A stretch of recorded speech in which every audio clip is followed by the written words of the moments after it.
Ang ESB po ay makukuha po natin sa amo kapag po tayo ay naka 4 years na sa ating amo. Kapag po tayo ay nag-exit na, okay? Nag-exit. Ang vacation pay naman po ay nakukuha natin kapag po tayo ay magbabakasyon sa Pilipinas. Ito po ay nasa kontrata natin yung vacation pay.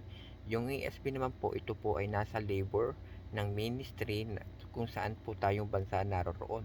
Kagaya po ng Saudi, 4 years po sila bago po makakuha.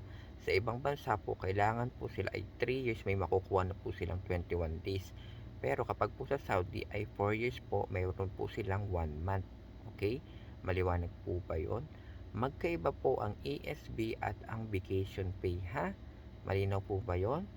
So, sa mga kababayan ko, kailangan yung ilaban yung mga vacation pay nyo at ESB nyo. Kapag hindi po ibinigay, pwede po tayong magreklamo sa OWA o sa Polo, ay pumunta po tayo doon para po ipa-blacklist po natin yung ating amo at hindi na sila makakuha ng katulong.